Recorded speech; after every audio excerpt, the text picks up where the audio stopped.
வணக்கம் நண்பர்களே. எங்க வீட்ல பணம் நிலைக்கல. எவ்வளவு சம்பாதிச்சாலும் சேமிக்க முடியல. ஒரு அமைதியும் இல்ல. இப்படி பலர் சொல்லிக்கொண்டே இருக்கிறார்கள். ஆனா ஒரு நிமிடம் நின்று யோசித்திருக்கிறோமா? நாம் உண்மையிலேயே மகாலட்சுமி வரவேண்டிய சூழ்நிலையை உருவாக்கி இருக்கிறோமா? மகாலட்சுமி என்பவள் பணம் மட்டும் தரும் தெய்வமா? அல்ல. அவள் வளத்தின் சக்தி. அவள் செழிப்பின் அதிர்ஷ்ட அலை. அவள் மன நிம்மதியின் தாய். ஒரு வீடு ஏன் செழிக்கிறது தெரியுமா? ஒரு குடும்பம் ஏன் எப்போதும் சந்தோஷமாக இருக்கிறது தெரியுமா? அது அவர்கள் வீட்டில் அதிகம் சம்பளம் வாங்குகிறார்கள் அல்லது அவர்கள் அதிர்ஷ்டம் அதெல்லாம் நினைக்கிறீர்களா? இல்லை. அந்த வீட்டில் மகாலட்சுமி குடியிருக்கிறாள். அவள் எல்லா வீடுகளிலும் இருப்பாளா? இல்லை. அவள் தேர்ந்தெடுத்துதான் குடியேறுவாள். அவள் எங்கெல்லாம் குடியிருக்கிறாள் தெரியுமா? இன்று நாம் தெரிந்து கொள்ள போவது லட்சுமி எந்த இடங்களில் நிரந்தரமாக தங்குவாள். ஆதலால் இந்த வீடியோவை முழுமையாக பார்த்து தெரிந்து கொள்ளுங்கள். உங்கள் வீட்டின் சக்தியையும் மாற்ற உதவும். முதலில் மகாலட்சுமி அவதாரத்தை பற்றி தெரிந்து கொள்வோம். ஒரு காலத்தில் தேவர்கள் தங்கள் சக்தியை இழந்தார்கள். அசுரர்கள் பலம் பெற்றார்கள். தேவர்கள் தோல்வி அடைந்தார்கள். அப்போது அவர்கள் விஷ்ணு பெருமானை சரணடைந்தார்கள். எங்களுக்கு மீண்டும் சக்தி வேண்டும், எப்படி என்ன செய்வது என்று கேட்டார்கள். அப்போது விஷ்ணு சொன்னார், பாற்கடலை மந்தனம் செய்யுங்கள், அதிலிருந்து அமிர்தம் வரும். மந்தனமும் தொடங்கியது. தேவர்கள் மற்றும் அசுரர்கள் சேர்ந்து பாற்கடலை கடைய முடிவு செய்தார்கள். அதற்காக மந்திர மலையை கடையும் கம்பமாக பயன்படுத்தினர். பாம்பு வாசுகியை கயிறாக பிடித்து இழுத்தார்கள்.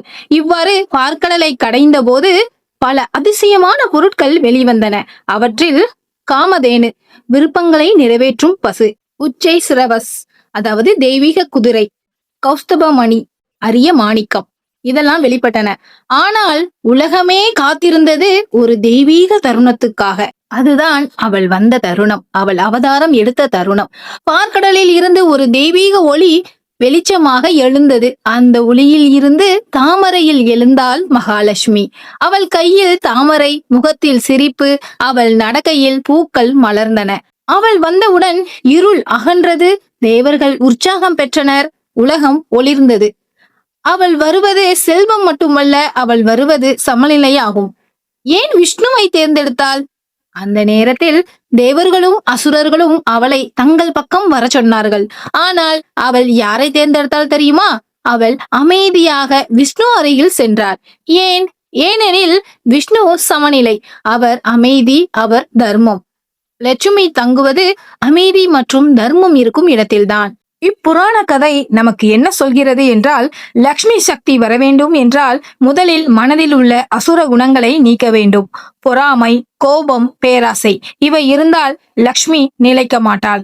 அமைதி, தர்மம், கருணை இவை இருந்தால் அவள் நிரந்தரமாக தங்குவாள். அஷ்டலட்சுமியின் ரகசியம். மகாலட்சுமி என்பவள் ஒரே வடிவம் அல்ல, அவள் 8 வடிவங்களில் அருள் தருகிறாள். ஆதிலட்சுமி ஆன்மீக வளம், தனலட்சுமி பொருள் மற்றும் செல்வம், தானியலட்சுமி உணவு மற்றும் வளம், கஜலட்சுமி அரச மரியாதை, சந்தானலட்சுமி குழந்தை பாக்கியம், வீரலட்சுமி தைரியம், வித்யாலட்சுமி கல்வி, விஜயலட்சுமி வெற்றி. நாம் நினைப்பது போல லக்ஷ்மி என்பவள் பணம் மட்டுமல்ல, அவள் வாழ்க்கையின் அனைத்து வளங்களுமே. பார்க்கடல் மந்தனம் என்பது நம் மனதின் உள் போராட்டம். தேவர்கள் நம் நல்ல குணங்கள், அசுரர்கள் நம் கெட்ட குணங்கள். அந்த போராட்டத்தில் இருந்து ஒரு நாள் லக்ஷ்மி வெளிப்படுவாள். அதற்காக மனதை சுத்தமாக வைத்துக் கொள்ளுங்கள், தர்மமாக வாழுங்கள், கருணையுடனும் நடந்து கொள்ளுங்கள். அடுத்ததாக லட்சுமி தேவி எங்கெல்லாம் வாசம் செய்கிறாள் என்பதை பற்றி காண்போம். சுத்தம். முதலாவதாக சுத்தம் என்பது லட்சுமியின் முதல் அடையாளமாகும். ஆன்மீகத்தில் ஒரு பெரிய விதி உண்டு.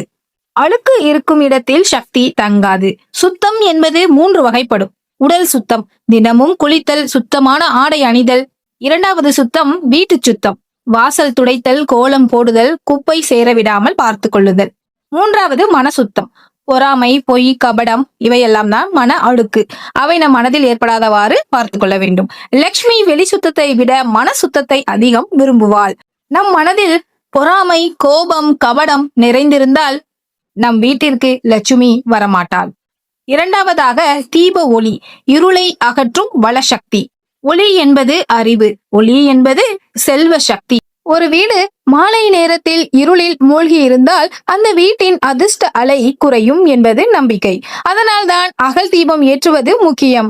மாலை 6 மணிக்கு தீபம் ஏற்றி ஓம் ஸ்ரீம் மகாலட்சுமியே நமக என்று 11 முறையாவது சொல்லுங்கள். நீங்கள் மாற்றத்தை உணருவீர்கள். தீபத்தின் ஜுவாலை மேலே நோக்கி எரிகிறது.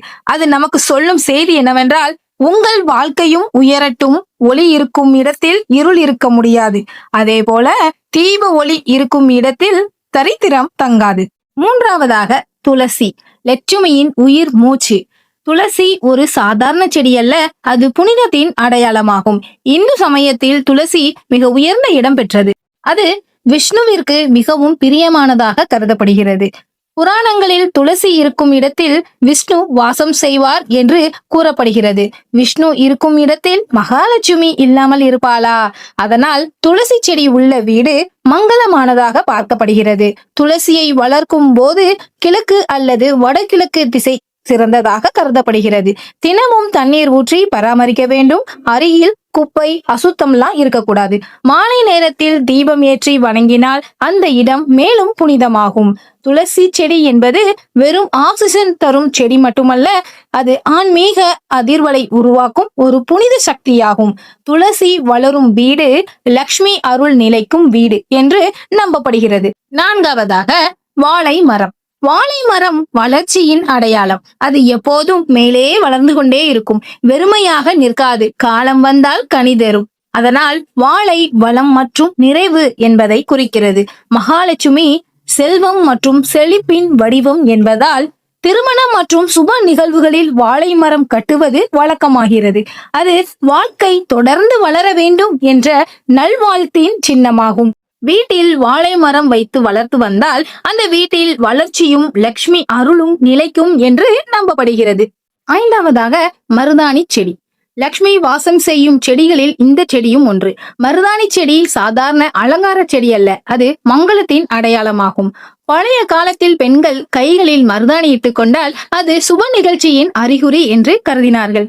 திருமண விழாக்கள், கோவில் விழாக்கள், நோன்பு, எந்த மங்கள காரியமும் மருதாணி இல்லாமல் முழுமையடையாது. மருதாணி குளிர்ச்சியை கொடுக்கும், உடலுக்கு சாந்தி தரும். அதுபோல் வீட்டின் சூழலுக்கும் அமைதியை குறிக்கிறது என்று நம்பப்படுகிறது. பச்சை நிறம் வளத்தை குறிக்கும். செடி நன்றாக வளர்ந்தால் அது அந்த வீட்டில் உயிர் சக்தி நன்றாக ஓடுகிறது என்பதற்கான அடையாளமாகும். வீட்டின் வாசலில் அல்லது தோட்டத்தில் மருதாணி செடி இருந்தால் அந்த வீட்டில் மங்களம் நிலைக்கும், சாந்தி நிலைக்கும், பெண்களின் சிரிப்பு ஒலிக்கும். அந்த இடத்தில் லக்ஷ்மியின் அருள் நிலைத்து இருக்கும் என்று பெரியவர்கள் கூறுவார்கள். அதனால் மருதாணி செடி வெறும் செடியல்ல, அதில் லக்ஷ்மி வாசம் செய்கிறாள் என்று நம்பப்படுகிறது. அடுத்ததாக பூக்களும் அவற்றின் மனமும். பூக்களும் அவற்றின் மனமும் வீட்டிற்கு ஒரு தனி ஆன்மீக சக்தியை தருகின்றன. மல்லிகை பூவின் வெள்ளை நிறம் சுத்தத்தையும் தூய்மையையும் குறிக்கிறது.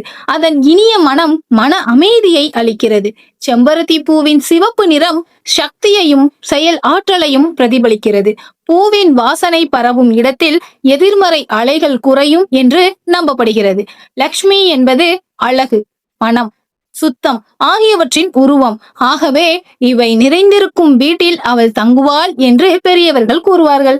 மல்லிகையின் வெள்ளை தூய்மை மற்றும் செம்பருத்தியின் சிவப்பு சக்தி, இவை சேர்ந்து வீட்டில் நேர்மறை ஆற்றலை உருவாக்கும். பூ வாசனை இருக்கும் இடம் மனதிற்கும் சூழலுக்கும் நன்மை தரும். அந்த நன்மைதான் லக்ஷ்மி வாசம் செய்யும் சூழ்நிலையாக மாறுகிறது. ஏழாவதாக மகாலட்சுமி சமையலறையிலும் குடியிருக்கிறார். ஏன்? அங்குதான் அன்னம் உருவாகிறது.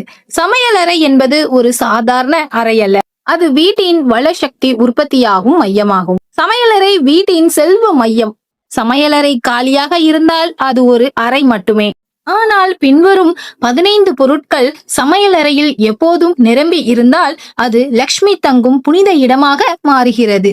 முதலாவது அரிசி. அரிசி இருக்கும் இடம். அரிசி என்பது அன்னலட்சுமியின் வடிவமாகும். அரிசி டப்பா காலியாக இருக்கக்கூடாது என்று பெரியவர்கள் சொல்வது காரணம் உண்டு. கொஞ்சம் குறைந்தாலும் அதை நிரப்பி வைத்திடுங்கள். குறைந்தபட்சம் ஒரு கைப்பிடியாவது வைத்திருக்க வேண்டும். இரண்டாவது மற்றும் மூன்றாவது என்னவென்றால் பால் மற்றும் தயிர். பால் சுத்தத்தின் சின்னம், தயிர் சாந்தியின் சின்னம். பால் வெண்மை மனசின் தூய்மையை குறிக்கும். தூய்மை இருக்கும் இடத்தில்தான் லக்ஷ்மி நிலைத்து வாசம் செய்கிறாள். அதனால் சமையலறையில் பால் இருப்பது அந்த வீட்டில் செழிப்பு, அமைதி, பாசம் மூன்றும் இணைந்து இருக்கிறது என்பதற்கான அழகான குறியீடாகும். தயிர் தயிர் என்பது குளிர்ச்சியும் அமைதியையும் குறிக்கும். பால் தூய்மையை குறித்தால் தயிர் நிலைத்த அமைதியை குறிக்கிறது. தயிர் இல்லாத உணவு முழுமை அடையாது என்பார்கள். அதுபோல் அமைதி இல்லாத வீடு நிறைவடையாது. வீட்டில் தயிர் இருப்பது அந்த வீட்டில் சாந்தி இருக்கிறது, சண்டைகள் நீங்கும், மன அமைதி நிலைக்கும் என்பதற்கான அடையாளமாகும். தயிர் புளிப்பாக இருந்தாலும் அது நம் உடலுக்கு நன்மை தருகிறதல்லவா? அது போலத்தான் வாழ்க்கையிலும் சிறு சவால்கள் இருந்தாலும் அவை நன்மைக்கே வழிவகுக்கும் என்பதை இது நினைவுபடுத்துகிறது. அமைதி, சாந்தி, சமநிலை இருக்கும் இடத்தில்தான் லக்ஷ்மி நிலைத்து வாசம் செய்கிறாள். அதனால் சமையல் அறையில் தயிர் இருப்பது அந்த வீட்டில் வளமும் அமைதியும் ஒன்றாக இருப்பதற்கான அழகான அடையாளமாகும். இவை இருக்கும் வீடு நலமும் வளமும் நிறைந்த வீடு. இவை வீட்டில் இருந்தால் செழிப்பு நிலைக்கும். 4வது உப்பு டப்பா. உப்பு வாழ்க்கையின் சமநிலை. உப்பை வீணாக்கவும் கூடாது, உப்பு டப்பாவை காலியாகவும் வைத்துவிடக் கூடாது. உப்பை வீணாக்கினால் உறவுகளில் சமநிலை குறையும் என்று நம்பிக்கை. கல் உப்பு வீட்டில் இருக்கிறது என்பது சுத்தத்தையும் பாதுகாப்பையும் குறிக்கும். பழையவர்கள் கல் உப்பை கெட்ட சக்தி நீக்கும் பொருளாக பார்த்தார்கள். வீட்டு மூலைகளில் சிறிது கல் உப்பு வைப்பது அல்லது சமையலறையில் வைத்திருப்பது நல்ல ஆற்றல் நிலைக்கட்டும் என்ற நம்பிக்கை. இது சுத்தம், பாதுகாப்பு, ஆரோக்கியம் ஆகியவற்றின் அடையாளமாகும். 5வது அடுப்பு. அடுப்பு வீட்டு அதிர்ஷ்ட மையம். சமையல் அறையில் எல்லா பொருட்களும் இருந்தாலும் அடுப்பு இல்லை என்றால் அது முழுமையல்ல. அடுப்பு என்பது வெறும் சமைப்பதற்காக பயன்படுத்தப்படும் கருவி மட்டுமல்ல, அது அக்னி. அக்னி இல்லாமல் அன்னம் உருவாகாது. பழமையான காலத்தில் அக்னியை தெய்வமாக பார்த்தார்கள். அக்னி சாட்சி வைத்துதான் எல்லா மங்கள காரியங்களும் நடந்தது. சமையல் அறையில் அடுப்பு எரிகிறது என்றால் அந்த வீட்டில் வாழ்க்கை ஓடிக்கொண்டிருக்கிறது, அந்த வீட்டில் பசி இல்லை, அந்த வீட்டில் உறவு இன்னும் நிலைத்து இருக்கிறது என்று அர்த்தமாகும். லக்ஷ்மி வாசம் செய்வது புகையில்லாத சுத்தமாக எரியும் நிதானமாக சமைக்கும் சமையலறையில்தான்.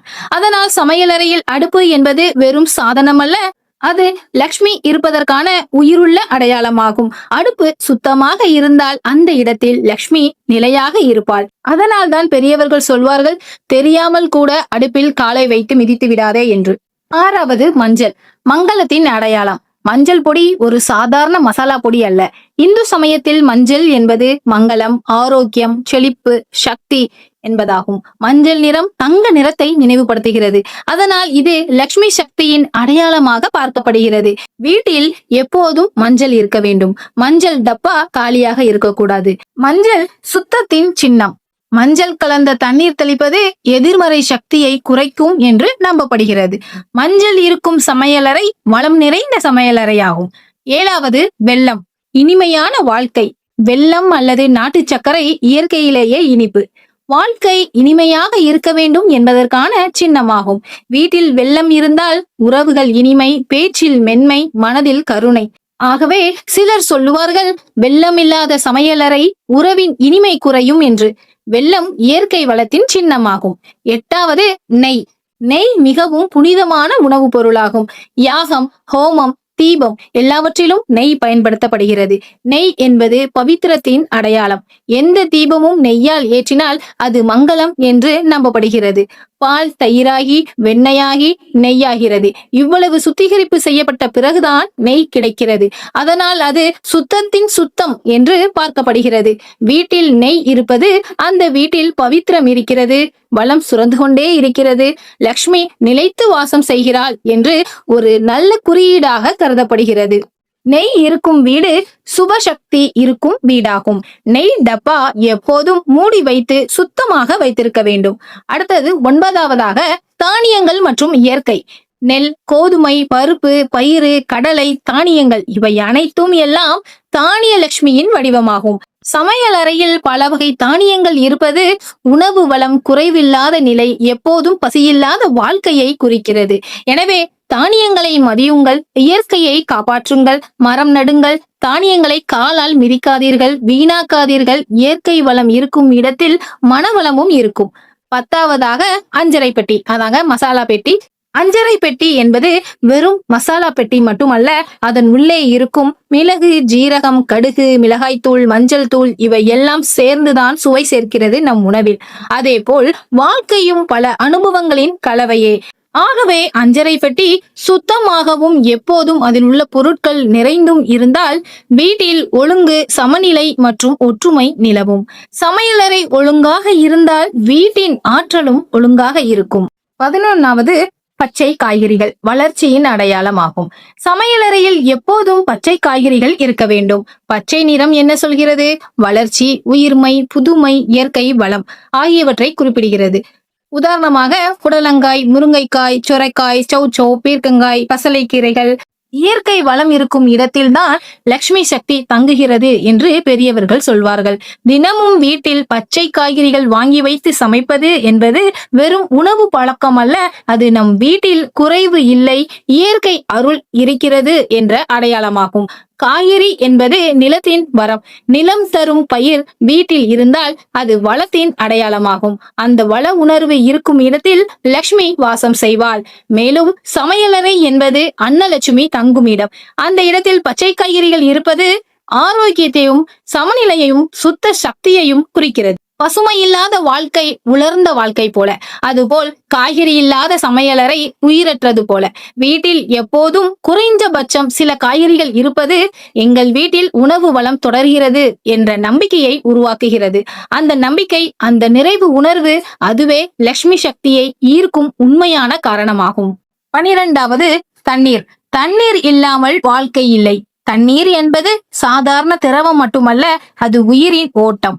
ஓடும் தண்ணீர் நிற்காது. அதுபோல் லக்ஷ்மியின் ஓட்டம் இருக்கும் இடத்தில்தான் வாசம் செய்வாள். ஒரு வீட்டில் குடிநீர் சுத்தமாக நிரம்பி மரியாதையுடன் வைக்கப்பட்டிருந்தால் அந்த வீட்டில் குறைவு நிலைக்காது என்று சொல்வார்கள். தண்ணீர் என்பது சுத்தம், சமநிலை, அமைதி என்ற மூன்றின் சேர்க்கையாகும். தண்ணீர் பாத்திரம் காலியாக இருப்பது வறட்சியை குறிக்கும், நிரம்பி இருப்பது நிறைவை குறிக்கும். நம்ம வீட்டு குடிநீர் பானை சுத்தமாகவும் நிரம்பியதாகவும் இருந்தால் அது லட்சுமி சக்தி ஓடிக்கொண்டிருக்கிறது என்பதற்கான அறிகுறியாகும். தண்ணீரை மதிக்கும் வீடு வளத்தை மதிக்கும் வீடு. அந்த மரியாதை இருக்கும் இடத்தில்தான் லக்ஷ்மி அமைதியாக குடியேறுவாள். பெரியவர்கள் சொல்வார்கள், அதனால்தான் தண்ணீரை வீணாக்காதீர்கள் என்று. 13வது பொருள், புளி. புளி என்பது சமையலுக்கு அவசியமான ஒரு பொருள். அது உணவின் சுவையை சமநிலைப்படுத்துகிறது. இனிப்பு, காரம், உப்பு எல்லாவற்றையும் சரியாக கலந்து சுவையை முழுமையாக்குவது புளிதான். அதுபோல வாழ்க்கையிலும் சமநிலை முக்கியம். சந்தோஷமும் சிரமமும் இரண்டும் சேர்ந்துதான் வாழ்க்கை முழுமை பெறுகிறது. அந்த சமநிலை இருக்கும் வீட்டில் அமைதி இருக்கும். அமைதி இருக்கும் இடத்தில்தான் லக்ஷ்மி வாசம் செய்வாள் என்று நம்பப்படுகிறது. மேலும் புளி நீண்ட நாட்கள் கெடாமல் இருக்கும். அது நிலைத்தன்மையை குறிக்கும். அதனால் வீட்டில் புளி இருப்பது வளமும் நிலைத்த வாழ்வும் இருக்கட்டும் என்ற நல்ல குறியீடாக பார்க்கப்படுகிறது. 14வது பொருள், எலுமிச்சை பழம். எலுமிச்சை பழம் சுத்தத்தையும் தெளிவையும் குறிக்கும் ஒரு பொருளாகும். அது உடலுக்கு நன்மை தருவதுடன் வீட்டின் சூழலையும் புத்துணர்ச்சியாக வைத்திருக்கிறது என்று பெரியவர்கள் கூறுவார்கள். எலுமிச்சை தீய அலைகளை அகற்றி நல்ல ஆற்றலை உருவாக்கும் என்பதும் நம்பிக்கை. லக்ஷ்மி வாசம் செய்வது சுத்தம் மற்றும் ஒழுங்கு இருக்கும் வீட்டில்தான். அதனால் வீட்டில் எலுமிச்சை இருப்பது நல்ல சக்தி நிலைக்கட்டும் என்ற எண்ணத்தை காட்டுகிறது. புலி வாழ்க்கையின் சமநிலையை குறித்தால் எலுமிச்சை அதன் சுத்தத்தையும் தெளிவையும் குறிக்கிறது. இந்த இரண்டும் வீட்டில் இருந்தால் வளமும் அமைதியும் நிலைக்கும் என்ற நம்பிக்கை உள்ளது. சமையலறையில் இறுதியாக முக்கியமாக இருக்க வேண்டிய 15வது பொருள், தேங்காய். தேங்காய் என்பது முழுமையின் அடையாளம். வெளியே கடினம், உள்ளே தூய்மை. அதுதான் வாழ்க்கையின் உண்மை. எந்த மங்கள காரியமும் தேங்காய் இல்லாமல் தொடங்காது. அது முழு வளத்தை, நிறைவை குறிக்கிறது. சமையலறையில் தேங்காய் இருப்பது அந்த வீட்டில் நிறைவு இருக்கிறது, குறைவில்லாத மனநிலை இருக்கிறது, லக்ஷ்மி அருள் நிலைத்து இருக்கிறது என்பதை குறிப்பதாகும். அரிசி அன்னத்தை குறித்தால், உப்பு சுவையை குறித்தால், மஞ்சள் மங்களத்தை குறித்தால், தேங்காய் முழுமையை குறிக்கிறது. அரிசி, பால், தயிர், உப்பு, அடுப்பு, மஞ்சள், வெல்லம், நெய், தானியங்கள், அஞ்சறை பெட்டி, பச்சை காய்கறிகள், தண்ணீர், புளி, எலுமிச்சை பழம், தேங்காய்.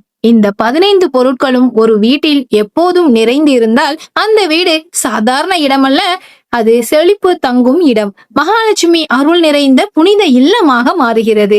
அன்னம் நிறைந்த வீடு, அருள் நிறைந்த வீடு என்று நம்பப்படுகிறது. சமையல் அறையை தொடர்ந்து 8வதாக பெண்களை மதிக்கும் வீடு.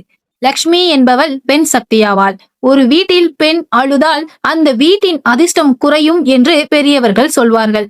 பெண் சிரிக்கும் வீடு லட்சுமி இருக்கும் வீடு. ஒரு வீட்டில் அம்மா மதிக்கப்படுகிறாரா? மனைவி கண்ணியமாக நடத்தப்படுகிறாளா? மகள் ஆசிர்வதிக்கப்படுகிறாளா? பெண்களை அவமதிக்கும் வீட்டில் செல்வம் நிலைக்காது. அம்மாவை மதியுங்கள், மனைவியை கண்ணியமாக நடத்துங்கள், மகளை ஆசீர்வதியுங்கள். அது லட்சுமி பூஜையை விட பெரியது. அடுத்ததாக அன்னதானம். பசி என்பது பெரிய துன்பம். ஒரு மனிதனுக்கு உணவு கொடுத்தால் அது லட்சுமி தேவிக்கு நாம் செய்யும் நேரடி பூஜையாகும். பசிப்போருக்கு உணவளிப்பது லட்சுமியை ஈர்க்கும் மிகப்பெரிய வழியாகும். ஒரு கையை கொண்டு நீங்கள் கொடுத்தால் 10 கைகளை கொண்டு லட்சுமி திருப்பி தருவாள் உங்களுக்கே என்பது நம்பிக்கை. அன்னதானம், உதவி, கருணை இவை இருக்கும் இடத்தில் லட்சுமி தானாக வந்து குடியேறுவாள். அன்னதானம் செய்ய முடியாவிட்டாலும் ஒரு கப் தண்ணீர் கொடுங்கள், ஒரு நல்ல வார்த்தை சொல்லுங்கள். நாம் கொடுக்கும் அளவு முக்கியமல்ல, மனதார கொடுக்கிறோமா என்பதுதான் முக்கியம். கருணை இருக்கும் இடத்தில் லட்சுமி தங்குவாள். 10வதாக நாம ஜபம் நடைபெறும் இடங்களில் லட்சுமி இருப்பாள். வீட்டில் விஷ்ணு நாமம், லக்ஷ்மி அஷ்டோத்திரம், ஸ்ரீ சுக்தம் இவை ஒலிக்கும் வீட்டில் அதிர்ஷ்ட சக்தி அதிகரிக்கும். விஷ்ணு இருக்கும் இடத்தில் லக்ஷ்மியும் இருப்பாள். ஏனெனில் லக்ஷ்மி விஷ்ணுவின் அருள் சக்தியாவாள். 11வது சண்டை இல்லா வீடுகளில் லட்சுமி இருப்பாள். எப்போதும் சண்டை, கோபம், கத்தல் இவை இருக்கும் வீட்டில் லட்சுமி தங்க மாட்டாள். அமைதி, அன்பு, பொறுமை இந்த 3ம் இருந்தால் செல்வம் தானாக வரும். செல்வத்தை ஈர்க்கும் காந்தமாக மாறும். நினைவில் கொள்ளுங்கள், பணம் இருந்தாலும் மன அமைதி இல்லையெனில் அது லட்சுமி தேவியின் அருளாக கருதப்படாது. 12வது வெள்ளிக்கிழமையில் பூஜை. வெள்ளிக்கிழமை லட்சுமிக்கு மிகவும் பிடித்த நாளாகும். அன்று வெள்ளை பூக்கள் அல்லது சிகப்பு நிற பூக்களால் அலங்கரித்து அகல் தீபம் ஏற்றி சர்க்கரை பொங்கல் நைவேத்தியம் வைத்து மனதார பிரார்த்தனை செய்தால் லட்சுமி தேவியின் அருள் அதிகரிக்கும்.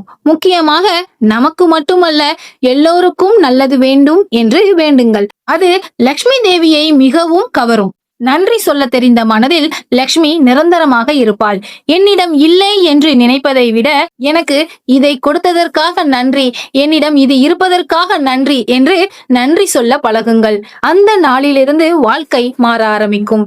இறுதியாக நண்பர்களே, லட்சுமி வெளியில் தேடி ஓட வேண்டிய தெய்வம் அல்ல, அவள் நம்முள் இருக்கும் ஒரு உள் சக்தியாவாள். பார்க்கடல் மந்தனம் போல நம் மனதை சுத்தப்படுத்தினால் அமைதி, தர்மம், கருணை, நன்றி போன்ற பல பண்புகள் வெளிப்படும். அந்த நற்பண்புகள் இருக்கும் இடத்தில் மகாலட்சுமி நிரந்தரமாக குடியேறுவாள். ஒரு நாள் நீங்களே உணர்வீர்கள், வளம் என்பது பணம் மட்டுமல்ல, அமைதியான சந்தோஷமான குடும்பம்தான் உண்மையான லட்சுமி என்று. உடல் நலம், நல்ல உறவுகள், நல்ல வாய்ப்புகள், மன நிம்மதி இவை எல்லாமே அவளுடைய அருளின் வடிவங்கள். அவளை தேடிச் செல்ல வேண்டாம், அவள் வரவேண்டிய சூழ்நிலையை உருவாக்குங்கள். சுத்தம், தீபம், துளசி, சமையலறைக்கு மரியாதை, பெண்களுக்கு மதிப்பு, கருணை, நன்றி இவை இருக்கும் வீட்டில் லக்ஷ்மி நிலைத்து வாசம் செய்வாள். அப்போது நீங்கள் நிச்சயமாக சொல்வீர்கள், லக்ஷ்மி எங்கள் வீட்டில் நிரந்தரமாக குடியேறிவிட்டாள். லக்ஷ்மியை தேடாதீர்கள், அவள் வரவேண்டிய வீடாக உங்கள் வீட்டை மாற்றுங்கள். அப்போது நீங்களே ஒரு நாள் நிச்சயமாக பெருமையாக சொல்வீர்கள், லக்ஷ்மி எங்கள் வீட்டை விட்டு போகவே மாட்டாள் என்று. இந்த வீடியோவை பார்க்கும் அனைத்து நண்பர்களுக்கும் ஸ்ரீ மகாலட்சுமியின் அருள் பரிபூர்ணமாக கிடைக்கட்டும். ஓம் ஸ்ரீ மகாலட்சுமியே நமக.